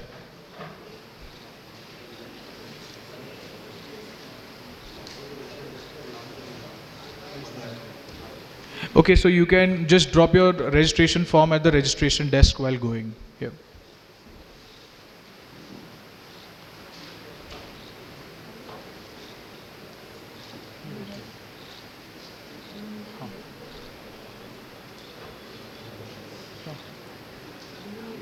Okay, so we open the podium for question answers. Can we have the mic for the audience, please? Yes. Anybody who would like to ask any question to any of our guests, please? Hello. Good afternoon, all of you. My name is Shehbaz Mania. Sir, my question to you is 2013 से जब syllabus change हुआ तो 13 से 15 तक prelim का pattern अलग था और 17-18 में पैटर्न अलग था. तो सर आपका जो अटेम्प्ट है दोनों भी वो 17 और 18 के हैं. तो आपने पहले इसका अटेम्प्ट ना देते हुए ये दोनों से कोप अप कैसे किया प्रीलिम्स? मतलब सडन चेंज था पैटर्न में, तो और आपने दोनों भी प्रीलिम्स क्लियर किए हैं. तो सर प्रीलिम्स के ऊपर थोड़ा सा एनलाइटन कीजिए. Thank you. सी 16 और 17 का, सॉरी 17 और 18 का प्रीलिम्स का पेपर पैटर्न अलग था, लेकिन वन थिंग इज दैट कि वो सबके लिए अलग था. जो 4 साल से प्रिपरेशन करी है उनके लिए भी और जो फर्स्ट टाइमर है उनके लिए भी. So you have to make one thing very clear कि जो अनसर्टेनिटी है that is part of UPSC. It's unpredictable public service commission. तो अगर इफ यू हैव नोटिस्ड 17 का मेंस का पैटर्न भी अलग था compare to 16. So this is just to give you level playing field. UPSC का ये चीज़ है कि it will always equal the opportunity for everyone. तो सीनियर और फ्रेशर्स के बीच में इक्वल अपॉर्चुनिटी देने के लिए they give this unpredictability. One thing make sure, 17 का पेपर पैटर्न अलग था, 18 का तो कंप्लीटली अलग था, 19 का वी डोंट नो कि कैसा होगा. So your preparation should never get changed. आपका जो ट्रैक है जिसमें आप स्टैटिक की प्रिपरेशन कर रहे हैं और करंट अफेयर्स की प्रिपरेशन कर रहे हैं, जिस हिसाब से कर रहे हैं, follow the same, because everybody is doing the same and whatever the change will be there in UPSC will be equal for all.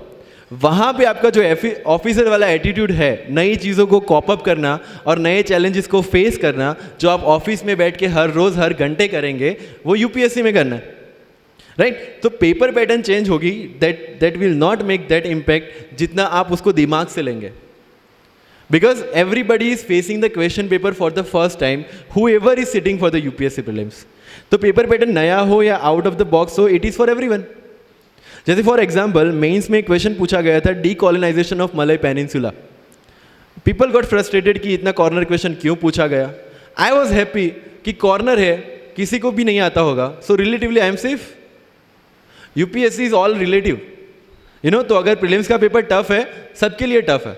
अगर कॉर्नर से क्वेश्चन पूछे गए, सबके लिए पूछे गए. So you should never worry about what UPSC will bring on your table.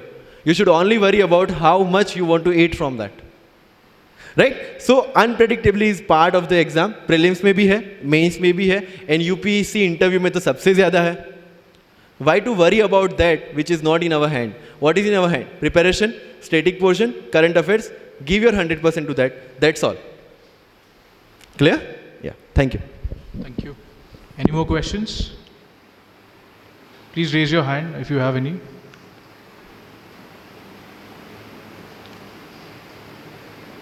All right. Thank you very much.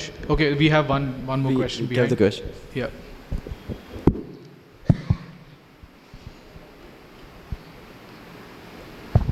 Good afternoon. And congratulations, Mr. Safin, what you have achieved in your life.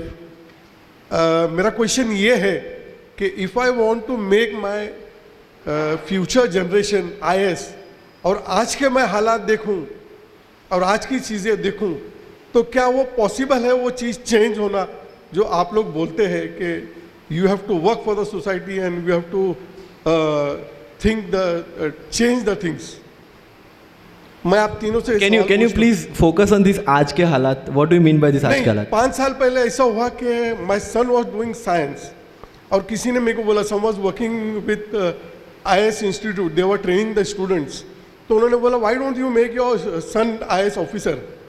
तो मैं बोला, I don't want to make my son IAS officer. The reason is कि मैं जो चीज़ देख रहा हूँ, कल अगर वो रिश्वत खाए और कल वो चीज़ अगर ऊपर से फ़ोन आता है और वो चीज़ नहीं हो सकी उससे और वो गलत काम करने लगे, तो मैं उसको वो चीज़ में क्यों डालूं?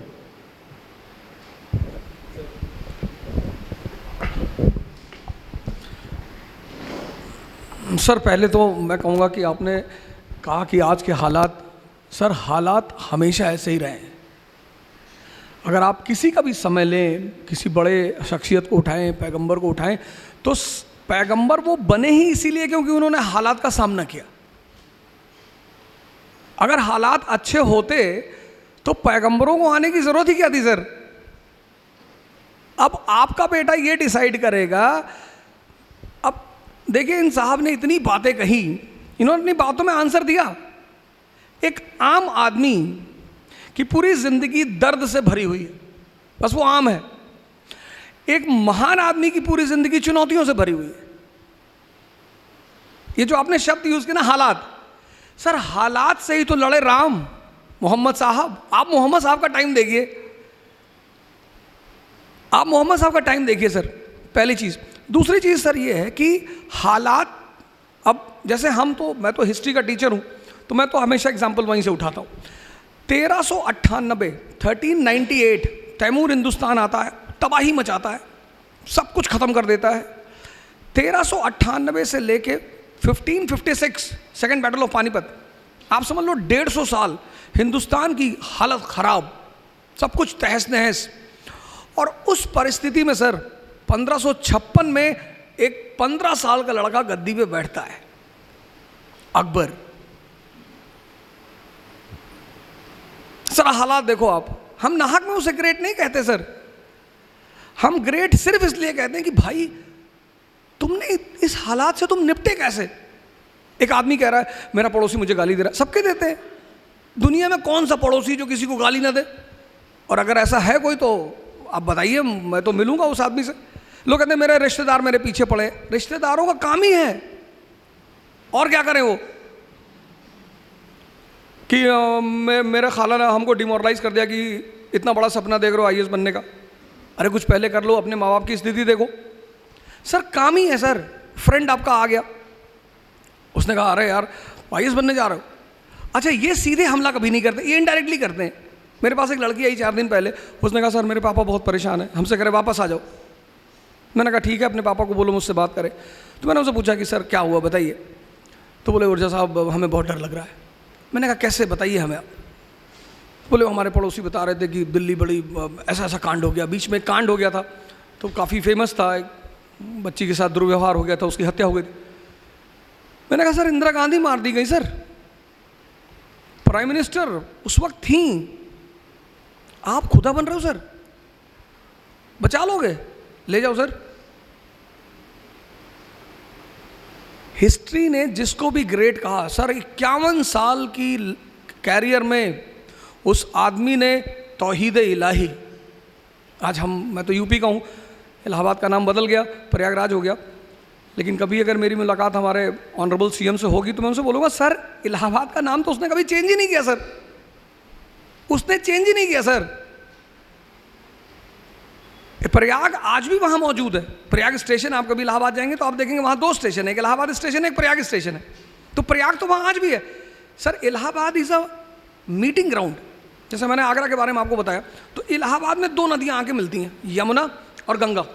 तो आप पूरी नॉर्दर्न इंडिया उस नदी से कवर कर सकते हो। तो वो बेसिकली एक मिलिट्री बेस है सर। आप कभी इलाहाबाद जाओगे तो आप देखोगे गंगा के किनारे वो किला बना हुआ है, आर्मी स्टेशन है।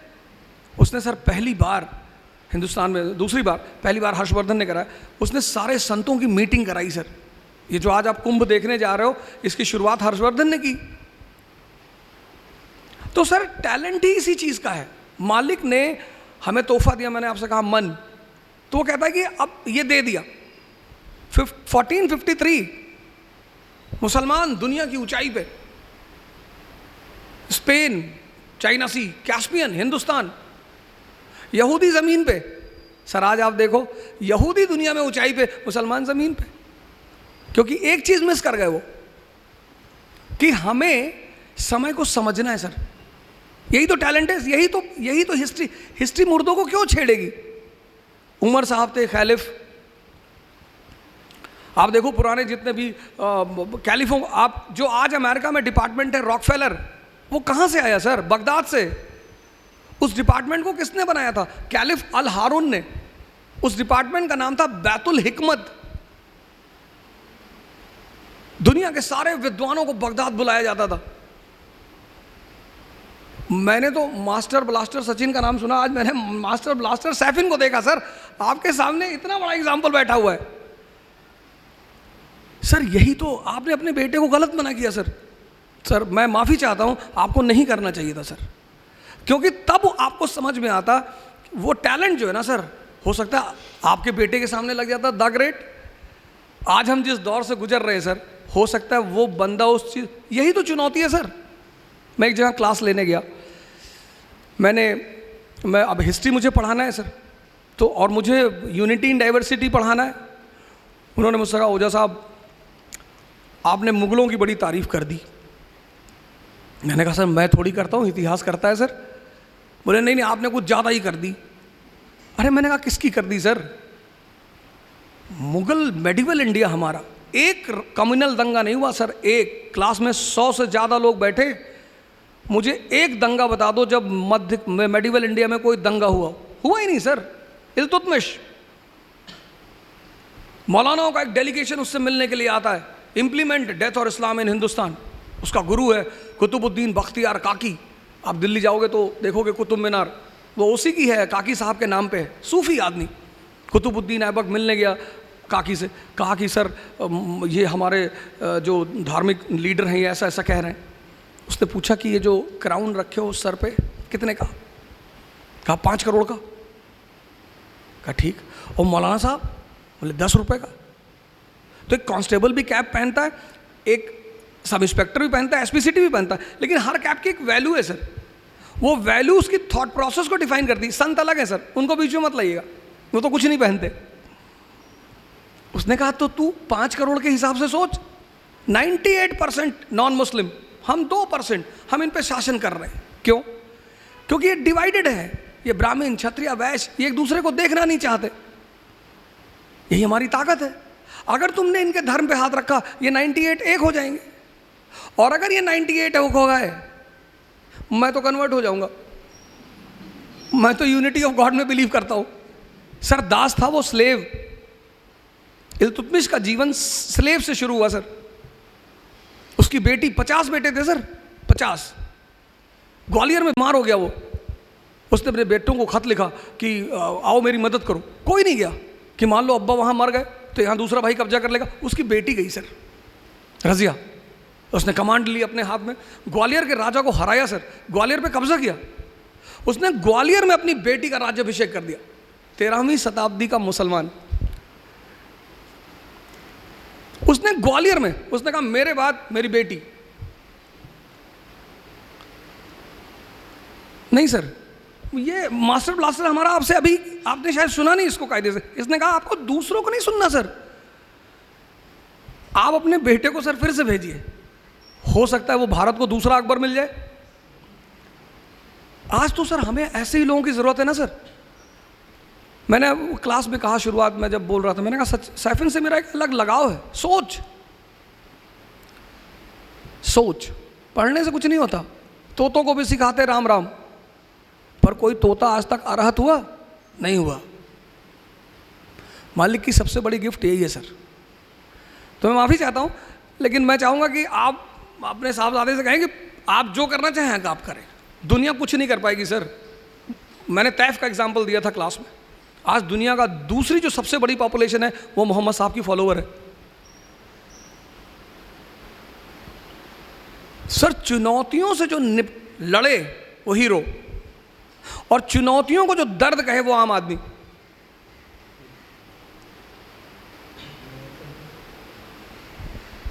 सर कुछ और कहें? Thank you sir. I'll just add one thing.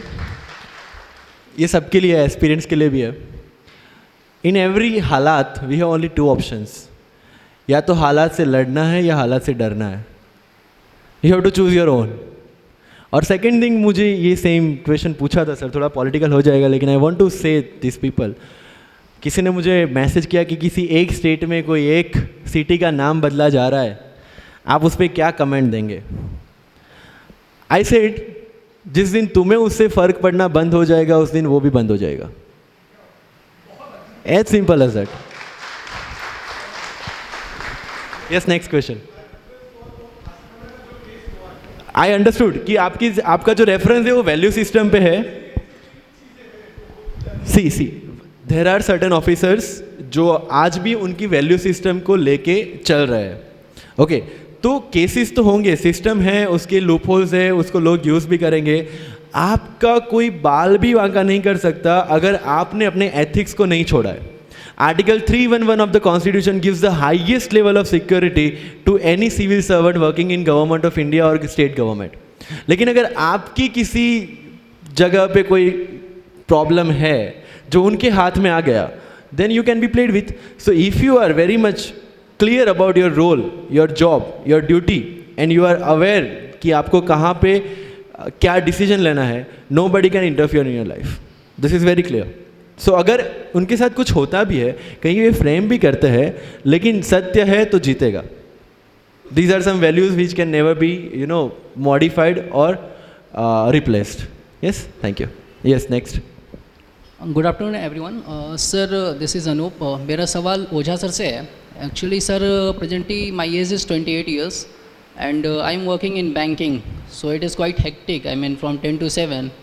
So sir, do you think that I can prepare for UPSC, because I have only 2 attempts left and also I can't leave the job, so sir please guide us. Base कैसा है तुम्हारा? Base car चलाना जानता? No sir. Bike? Bike yes. Cycle? Yes. तो अब जब cycle चलाते चलाते कभी कभी मोबाइल चेक कर लेते हो कि नहीं? हाँ या ना बताओ, दो में से जो भी ऑप्शन है तुम्हारा। जैसे साइकिल चला रहे हो, तुम्हारा कॉन्फिडेंस है साइकिल पे, और तुम साइकिल चला रहे हो और फोन आ गया, तुम देखो जैसे जो लोग कार चला रहे हैं, Yes, we do, sir. हाँ, you do, generally we do it कि when we develop a command on certain things, एक अटेम्प्ट में निकाला, तुम्हारे पास 2 है। तुमने अभी कहा कि तुम्हारे पास 2 है, अब कैसे? अब देखो कितनी, मतलब वो सारी बातें वो कहा ही, इन्होंने कहा कि एक तो फाउंडेशन, मैंने शुरू में, आपने शायद गौर नहीं किया, मैंने ये कहा कि आईएएस का एग्ज़ाम बहुत इजी है। मैंने आप लोगों से क्वेश्चन पूछा था, मैंने कहा इस क्वेश्चन पे मैं आपको इनाम दूंगा, आप में से अभी तक किसी ने जवाब नहीं दिया कि सिंधिया ने होलकर से ही दुश्मनी क्यों की, और ना आप में से किसी ने पूछा। मैं बताता हूं, और इनाम का क्वेश्चन है सर। हाँ जी बताएं।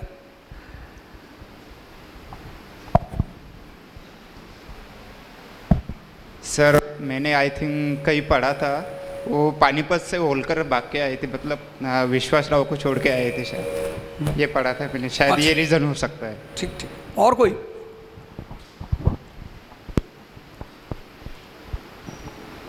अब देखिए, यही सोचने की बात है। ग्वालियर और इंदौर, मालवा को जो रीजन है ना, वो ओपियम कल्टीवेशन के लिए बहुत फेमस है, अफीम। ईस्ट इंडिया कंपनी उस अफीम को सबसे ज्यादा बेच रही थी चाइना में। जैसे आज तेल अमेरिका के लिए है, ऐसे अफीम थी ईस्ट इंडिया कंपनी के लिए। इनके पास इतना सोना नहीं था, और चीनी जो थे, चाइनीज, ये किसी भी अपने गुड्स को सिर्फ सोने में बेचते थे, सोने के अलावा किसी में देते ही नहीं थे। कहते थे सोना लाओ, कुछ और किसी में देना ही नहीं, और इनको अपना सोना बचाना है। तो फिर धीरे धीरे इन्होंने चीन में अफीम का व्यापार शुरू किया। लोग वहाँ के, इसीलिए चीन की हिस्ट्री जब आप पढ़ेंगे उसमें ओपियम वॉर शब्द आएगा आपके पास। और ये मालवा और का जो रीजन है, ये कितनी सारी नदियाँ, बेन, बेतवा, केन, ये सारी नदियों का इलाका, फर्टाइल लैंड, हाईलैंड। यहाँ का टेम्परेचर बड़ा प्यारा है, थोड़ा सा हाईलैंड है, तो टेम्परेचर जो है थोड़ा सा नॉर्मल है, ओपियम पैदा होने के लिए बड़ा सूटेबल है। तो अब जिसका भी मालवा पे कब्जा होगा, उसका ओपियम की खेती पे कब्जा होगा, और जिसका भी ओपियम की खेती पे कब्जा होगा, उसके पास पैसा ज्यादा आएगा। मैंने क्या कहा, आपने शायद, मैंने जितनी बातें जो आपसे कही हैं, सर जोड़ो, सर दिमाग का इस्तेमाल करो। ये दिमाग किसी के में लगाने के लिए बिल्कुल नहीं मिला। दुनिया का सबसे बड़ा कुफ्र है, इस्लाम के जो सिद्धांत हैं बेसिकली, वो लगभग सारे धर्मों के सिद्धांत हैं। काफिर, अकबर ने सवाल किया अपने गुरु से, अब्दुल लतीफ से, काफिर कौन? उसने कहा नमाज पढ़ोगे जब, तो जो नमाज पढ़ना, असर की पढ़ना, फजर की पढ़ना, जब भी पढ़ना, पांचों में से मुझे बताना, नमाज पढ़ के मेरे पास आना सीधे, तब मैं बताऊंगा काफिर कौन। तो लड़का सुबह का तो नहीं पढ़ पाया, तो शाम की जब नमाज उसने अदा की तो अपने गुरु से मिलने गया, कहा मैं नमाज पढ़ के आ रहा हूँ। बोले कायदे से पढ़ी? बोले हाँ। तो बोले ईमानदारी से बताना कि जब नमाज सजदा कर रहे थे तो सिर्फ मालिक का ख्याल था? उसने कहा ये ना पूछे, ये ना बता पाऊंगा। बोले नहीं, बताना पड़ेगा, तभी मैं तुमको जवाब दूंगा। तो ना, ख्याल तो मेरा मीना बाजार का था कि बहुत सुंदर सुंदर लड़कियां वहाँ घूम रही होंगी और मैं भी चला जाऊँ वहीं। तो अब्दुल लतीफ़ ने कहा जो अफाक में गुम है वो काफिर है। गुम, जीवन संसार में तो रहना है। अब्दुल लतीफ़ ने कहा जो अफाक में गुम है, अफाक, आप सजदा करने गए, मेरे दोस्त ने दानिश फिरोज शमसी जुमे की नमाज़ पढ़ने आते कि 5 मिनट रुको आ रहा हूँ।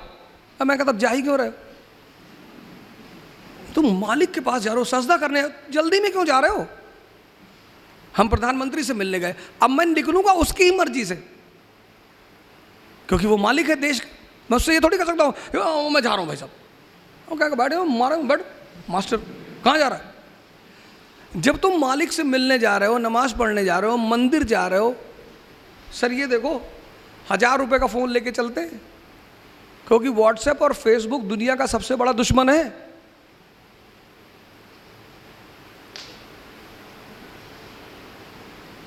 काफिर ज्यादा हो गए, किसकी वजह से? फेसबुक की वजह से। काफिर ज्यादा हो, ये दुनिया में जो आप उथल पुथल देख रहे हो किसकी वजह से? काफिर। काफिर का मतलब क्या? जिसका दिमाग मालिक के साथ भी नहीं एक है। कम से कम आप किसी बड़े आदमी के सामने बैठे तो उसके ऊपर ध्यान लगाइए।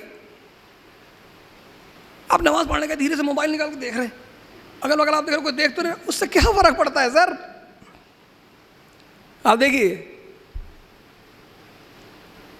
मेरी वाइफ के पास 1 लाख रुपए का फोन,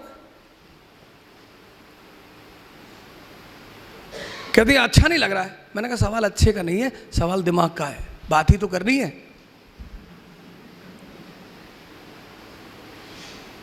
आपके पास 2 अटेम्प्ट है सर जी, एनसी आप पढ़िए बैंक में, कोई बात नहीं। आप हमें हमारा जो एक प्रोग्राम है, टेस्ट सीरीज का प्रोग्राम है, इकरा शुरू करेगी। वो जो टेस्ट सीरीज हम शुरू करने जा रहे हैं, 60 टेस्ट, 60, 1000 क्वेश्चन पर सब्जेक्ट। हिस्ट्री में 1000, पूरी हिस्ट्री आपको क्लास में रिपीट कराएंगे, ऐसे ही क्वेश्चन देकर डिस्कस कराएंगे। और इन्होंने क्या कहा, जब आप एक क्वेश्चन पढ़ते हैं तो उस क्वेश्चन के चारों तरफ भी देख ही लीजिए। तो हमने इसमें लिखा है बुकलेट में आपने देखा होगा 1:4 का फॉर्मूला। हम एक क्वेश्चन नहीं करेंगे, इन्होंने कहा कि जब आप क्वेश्चन करते हो तो आप की देखते हो, की में तो सिर्फ एक आंसर दिया है ना, तो आप उसके अगल बगल की चीजों से बच गए। हम यहां वही करेंगे, हम उस एक क्वेश्चन पूछेंगे, उसके अगल बगल जितनी भी चीजें। हमने यहां बुद्ध की प्रतिमा लगाई इसलिए नहीं कि हम बुद्धिस्ट हैं, यहां इतने महान लोगों की फोटो लगी हुई है। एक और रख दी हमने, आपने गौर किया, आपने में से किसी ने नहीं पूछा कि साहब ये बताइए आप तीनों में से बुद्धिस्ट कौन है?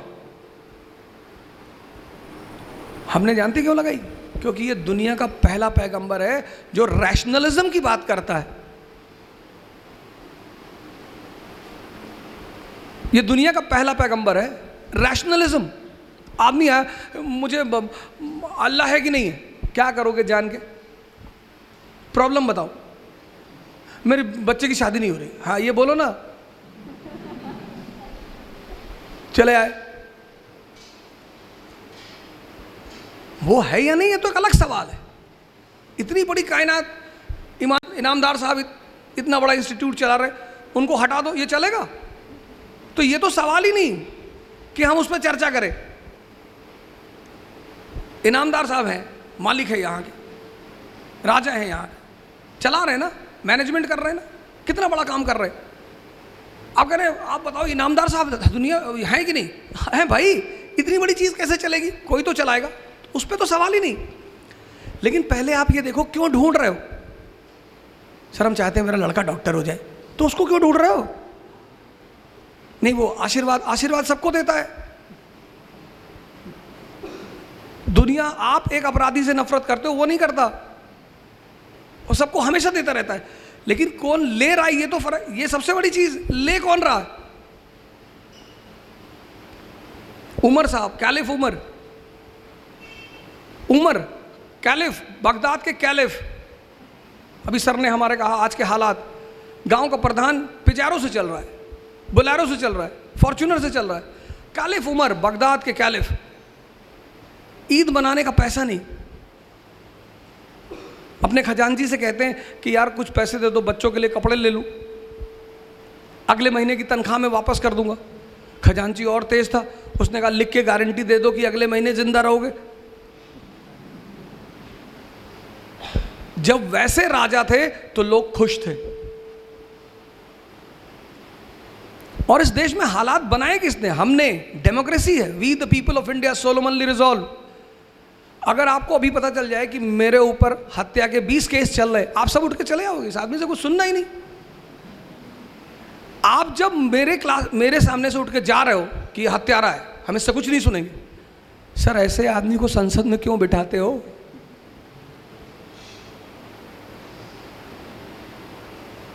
हाथ में तो आपसे आके कह देता है मुसलमान खतरे में है, मैं बचाऊंगा। आपसे आके कह देता है मंदिर बनाने जा रहे हैं, बनाओ भाई मंदिर, मस्जिद में कोई दिक्कत, बना लो भैया, बना लो, हम कहाँ मना करें, एकदम बनाइए सर, हमें तो उस मुद्दे पे बात ही नहीं करनी। लेकिन ये बताओ सर, हमारे बच्चों को नौकरी कैसे दिलाओगे? मंदिर बना लो, नीचे मंदिर बना लो, ऊपर मस्जिद बना लो, फिर ऊपर गिरजा घर बना लो, सब बना लो सर, मेरी ज़मीन में बना लो सर।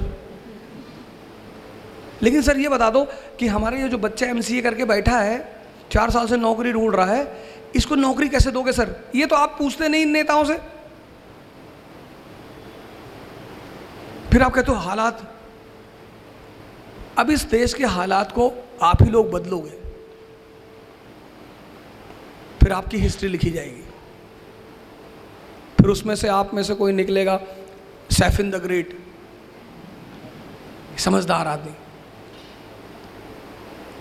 तो वो जो हम प्रोग्राम शुरू कर रहे हैं वो सिर्फ इसीलिए कर रहे हैं कि जैसे कोई वीकेंड का प्रोग्राम है, उसका पूरा मोटिव यही है कि हम 4-5 महीने में आपको पूरी चीज़ रिवाइज करा दें, पढ़ा दें और रिवाइज करा दें। तो वो इस इकरा को यहाँ आने का सबसे मेन थी, यहाँ कोचिंगें बहुत हैं, टीचर बहुत हैं और सब अच्छे हैं, ना तो कोई टीचर बुरा होता है ना कोई कोचिंग बुरी होती है।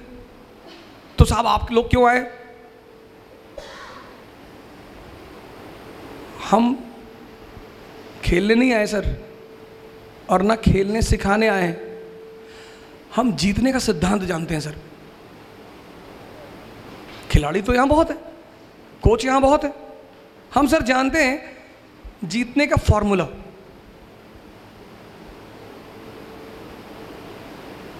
वो आपसे शेयर करने आए।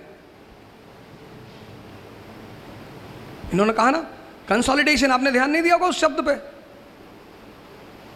1765 ईस्ट इंडिया कंपनी, जनाब ने पीछे से क्वेश्चन किया था, मैं आपके लिए बोल रहा हूँ। 1765 ईस्ट इंडिया कंपनी, बंगाल पे कब्जा, हड़बड़ाई नहीं, पहले बंगाल पे कंसोलिडेट किया। C=C, conquest is consolidation. Maratha खाए जा रहे, 2 किलो चिकन खा गए, 3 किलो मटन खा गए, खाए जा रहे, भाई हजम भी तो कर ले।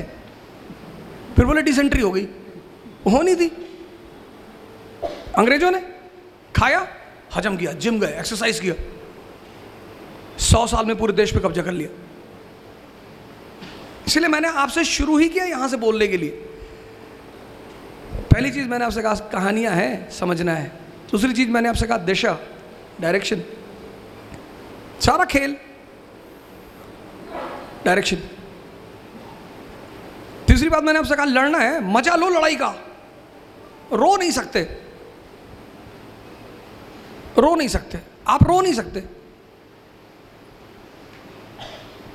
जिसको भी लड़ाई का मजा आ गया, मेरे मामा जी ने मुझसे कहा अरे बड़े बड़े सपने देख रहे हो, कुछ नहीं करोगे, एक दुकान खोल लो गांव में, खाओगे नहीं तो भूखों मरोगे। मैंने कहा भूखों नहीं मरेंगे, आपका जो धन है उसको लूटेंगे,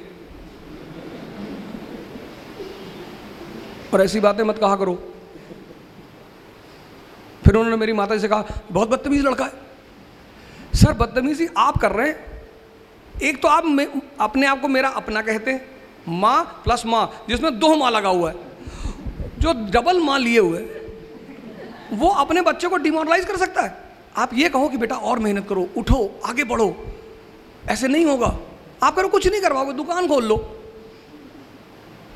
तो जब आपने शुरुआत की तो मैंने आपको जवाब दिया, मैं माफी चाहता हूं उसके लिए।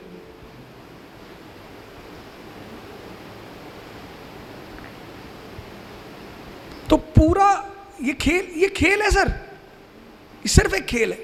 मतलब लास्ट में इन्होंने जो कहा कि अगर आप ये सोचते हैं कि आप गरीब होके पैसा नहीं कमा सकते तो आप धीरू भाई अंबानी को नहीं जानते। क्या बात है, आप क्यों सोचते हैं सर ऐसा? इन्होंने कहा क्या मुसलमानों के साथ डिस्क्रिमिनेशन? ये फैजल साहब खड़े मेरे घर में जाते हैं, मैं अपने घर से बेघर हूँ, मेरे घर में मेरा बर्तन अलग है। अब ब्राह्मण घर में गलती से पैदा हो गया, वो कहीं अफगानिस्तान वगैरह में पैदा होना चाहिए था मुझे, और गोश्त का मैं शौकीन हूँ, तो उन्होंने मेरे बर्तन अलग कर रखे।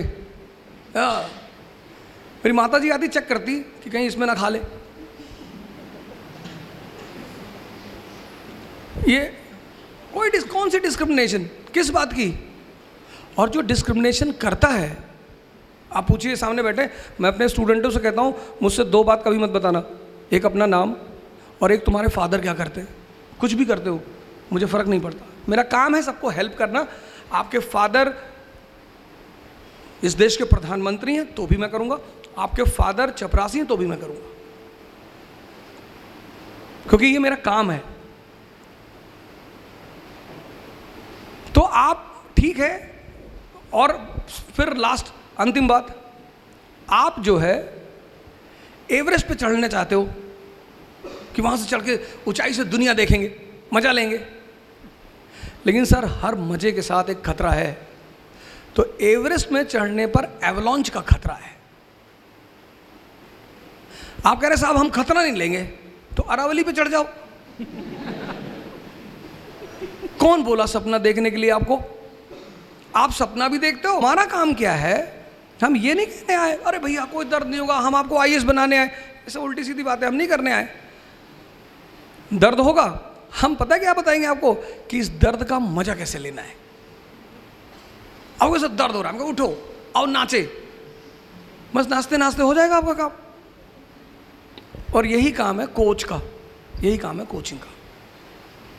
मैं आप सबको धन्यवाद दूंगा। और लास्टली मैं चाहूँगा कि हमारी एक टीम है पुणे की, इकरा की टीम है, जिन्होंने पिछले 1 महीने में इतनी मदद की। अशरफ साहब हमारे कहाँ बैठे हुए, ये सामने बैठे हुए हैं, आइए। उसके बाद 1 मिनट पहले वो अशरफ साहब मोमेंटो दे दें जी, मोमेंटो दे दें, फिर मैं आपको इनकी अम्मी अब्बू से मिलाना चाहता हूँ कि आप वो आएँ, वो भी आएँ यहाँ पे। फिर मैं चाहता हूँ लास्टली मेरी टीम आ जाए, मैं एक बार आपको मिलाऊँ कि देखिए साहब इन लोगों ने इतनी मेहनत, 24 घंटे से कुछ लोग हैं जो सोए नहीं हैं, उसमें से आराकान एक साहब इधर ये है। तो मोमेंटो आप दे दें, मेरा क्या है मैं तो ले लूँगा।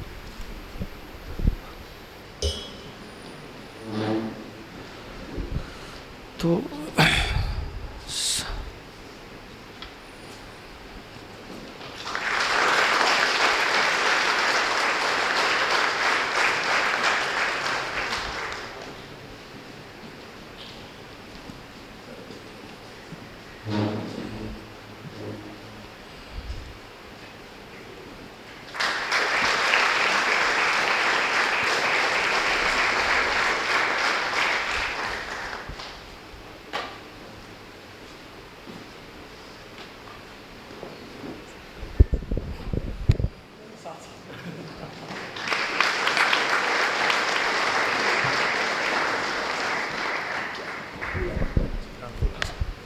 तो मैं चाहता हूं कि सैफिन साहब खुद अपनी अम्मी अब्बू को बुलाएं। यहाँ पे जो पेरेंट्स बैठे हैं उनके लिए एक मैसेज ये है कि अगर मेरी सक्सेस में मेरे मॉम डैड का सबसे बड़ा कंट्रीब्यूशन कोई है, हर एक माँ बाप अपने बेटे बेटियों का भविष्य सुरक्षित करने के लिए मेहनत करता है, अपनी जी जान से मेहनत करता है, लेकिन एक चीज़ उन्होंने जो स्पेशल की वो ये है, they give me the freedom to dream. तुझे जो करना है, जैसे करना है, you do, we are with you. और ये सेंस ऑफ फ्रीडम आप में सेंस ऑफ रिस्पॉन्सिबिलिटी लेके आता है, और वही चीज़ इन्होंने की। अगर उन्होंने कभी मुझे ये नहीं बोला कि तुझे डॉक्टर बनना है, इंजीनियर बनना है, या ये बनना है वो बनना है। जब मैंने उनको बोला कि मुझे ऑफिसर बनना है, yes you go and do it. जब NIT में होने के बावजूद मैंने प्लेसमेंट नहीं लिया, मैं प्लेसमेंट में बैठा ही नहीं एक भी बार, जब रिस्क लिया 1 साल UPSC प्रिपरेशन का, जब घर के हालात ऐसे थे, जब ज़्यादा मजदूरी करनी पड़ती, फिर भी दे नेवर सेड कि okay just go and study, go and get some job जिससे फाइनेंशियल हेल्प हो जाए। No, they said okay you want to do UPSC, just go and do UPSC। That is where probably I got that freedom, and that's why I could pursue my dreams so freely. So I would like to welcome Mummy, Papa, please come on the stage.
Lastly मैं चाहूँगा कि मेरी team Ashraf साहब, अरकान और बाकी लोग, उबैद साहब और 2-3 लोगों का तो मैं नाम नहीं जानता, लेकिन मैं चाहता हूँ आप सब लोग आ जाए। रियाज भाई हमारे, वो तो मतलब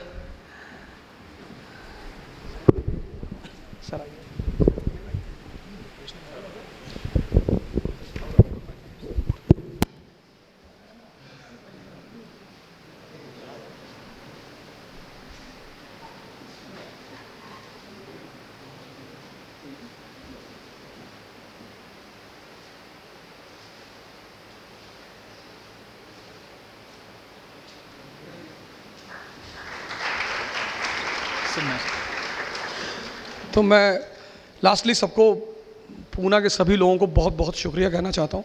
आपने बड़ा सहयोग किया और आप आए बैठे इतनी देर, तो thanks a lot.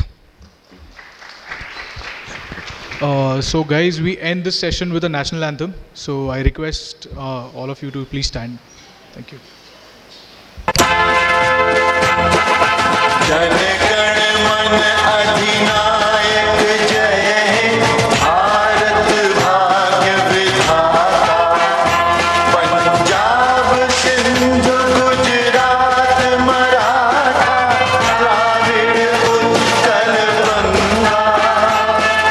Vindhya Himachal Yamuna Ganga, उच्छल जलधि तरंगा।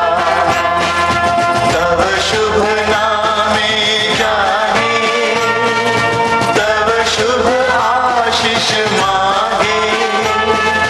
गाहे तव जय गाथा, जन गण मंगल दायक जय हे, भारत भाग्य विधाता। जय हे, जय हे, जय हे,